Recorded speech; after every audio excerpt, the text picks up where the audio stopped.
ക്രിക്കി മലയാളം 2.0യുടെ ഏറ്റവും പുതിയ വീഡിയോയിലേക്ക് ഏവർക്കും സ്വാഗതം. ഈ ഒരു സീസണിൽ RCBയുടെ പ്രകടനത്തെക്കുറിച്ച് നിങ്ങൾക്ക് എന്താണ് പറയാനുള്ളത്? തീർച്ചയായിട്ടും മാരക ഫോമിലാണ് എവേ മത്സരങ്ങളിൽ RCB കളിച്ചുകൊണ്ടിരിക്കുന്നത്. കളിച്ച 5 മത്സരങ്ങളിൽ 5ഉം വിജയിച്ചിട്ടുണ്ട് എവേ ഗ്രൗണ്ടിൽ പോയിട്ട് RCB. പക്ഷേ ഹോം ഗ്രൗണ്ടിൽ തീർച്ചയായിട്ടും 3 മത്സരങ്ങൾ കളിച്ചതിൽ 3ഉം പരാജയപ്പെടുകയും ചെയ്തിരിക്കുന്നു. വലിയ ആധിപത്യത്തോടുകൂടി എവേ മത്സരങ്ങളിൽ പോയിട്ട് വിജയിച്ചു വരുന്ന RCBയുടെ പിന്നീടുള്ള ചിന്നസ്വാമിയിലെ മത്സരങ്ങൾ കണ്ടു കഴിയുമ്പോൾ ഇതവർ അറിഞ്ഞുകൊണ്ട് തോറ്റു തരുന്നതാണെന്ന് പോലും തോന്നിപ്പോവും. എവിടെയോ എന്തോ ചിന്നസ്വാമിയിൽ വരുമ്പോൾ അവരുടെ ടീം കോമ്പിനേഷൻ വർക്കാവുന്നില്ല എന്നുള്ള തോന്നലാണ് ഉണ്ടാവുന്നത്. പക്ഷേ അതിൽ നിന്നൊക്കെ ശക്തമായി RCB തിരിച്ചു വരുന്നുള്ള പ്രതീക്ഷയിൽ തന്നെ അവരുടെ ആരാധകർ കാത്തിരിക്കുകയാണ്. പക്ഷേ എവേ മത്സരത്തിലെ അവരുടെ ആധിപത്യം പറഞ്ഞറിയിക്കുന്നതിനും അപ്പുറമാണ്. കാരണം അത്ര മികച്ച പെർഫോമൻസ് ആണ് RCB എവേ ഗ്രൗണ്ടുകളിൽ പോയിട്ട് കളിച്ചുകൊണ്ടിരിക്കുന്നതും. നമ്മുടെ പ്രധാനപ്പെട്ട വിഷയത്തിലേക്ക് തന്നെ വരാം ഗൈസ്. അതിനു മുമ്പ് നിങ്ങൾക്ക് ഈ ഒരു വീഡിയോ ഇഷ്ടപ്പെടുകയാണെങ്കിൽ ഇപ്പോൾ തന്നെ ഒന്ന് ലൈക്ക് അടിക്കാനും ചാനൽ സബ്സ്ക്രൈബ് ചെയ്യുന്ന കാര്യം പരിഗണിക്കാനും മറക്കല്ലേ. വീഡിയോ തുടരാം. RCBക്ക് ഇനി ഈ ഒരു സീസണിൽ ബാക്കിയുള്ളത് 6 മത്സരങ്ങളാണ്.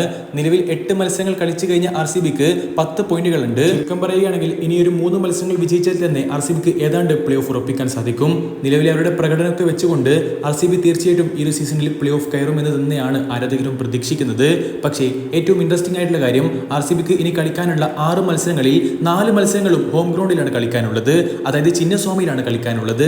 നിലവിൽ ഹോം ഗ്രൗണ്ടിൽ കളിച്ചിട്ടുള്ള 3 മത്സരങ്ങളും അവർ തോറ്റിരിക്കുകയാണല്ലോ. അതുകൊണ്ടൊക്കെ തന്നെ ഇനി വരാനിരിക്കുന്ന 4 മത്സരങ്ങൾ കൂടി ഇതേ ലൈനിൽ തന്നെ പോയിക്കൊണ്ട് RCB ഹോം ഗ്രൗണ്ടിൽ തോൽക്കുകയാണെങ്കിൽ തീർച്ചയായിട്ടും അവരുടെ പ്ലേ ഓഫ് സ്വപ്നങ്ങൾ വലിയ തോതിൽ അസ്തമിച്ചു പോകും. RCBയുടെ ഇനി അടുത്ത മത്സരങ്ങൾ വരുന്നത് രാജസ്ഥാൻ റോയൽസിനെതിരെ ഹോം മത്സരം, പിന്നീട് ഡൽഹി ക്യാപിറ്റൽസിനെതിരെ എവേ ഗ്രൗണ്ട് മത്സരം, പിന്നീട് CSKക്കെതിരെ വീണ്ടും ഹോം ഗ്രൗണ്ടിൽ വെച്ച് കളിക്കുന്നു, പിന്നീട് LSGക്കെതിരെ എവേ മത്സരം, പിന്നീട് വീണ്ടും SRHനെതിരെയും KKRനെതിരെയും ചിന്നസ്വാമിയിൽ വെച്ച് ഹോം മത്സരങ്ങൾ കളിക്കണം.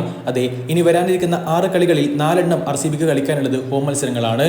പക്ഷേ താരതമ്യേന RCBയേക്കാൾ പെർഫോമൻസ് മോശമായിട്ടുള്ള ടീമുകൾക്കെതിരെ തന്നെയാണ് RCBക്ക് ചിന്നസ്വാമിയിൽ വെച്ച് കളിക്കാനുള്ളതും. ഈ ഒരു സീസണിലെ കാര്യമാണ് പറയുന്നത്. സോ ഇപ്പോൾ പോകുന്ന ഇതേ ലൈനിൽ നിന്നും മാറ്റിപ്പിടിച്ചാൽ മാത്രമേ RCBക്ക് പ്ലേ ഓഫിലേക്ക് കയറാൻ സാധിക്കുകയുള്ളൂ. ഹോം മത്സരങ്ങൾ വിജയങ്ങൾ അനിവാര്യമാണ്. തീർച്ചയായിട്ടും നിങ്ങളുടെ അഭിപ്രായങ്ങൾ രേഖപ്പെടുത്തുക. അടുത്തൊരു വീഡിയോ വീണ്ടും കാണാം. Good bye.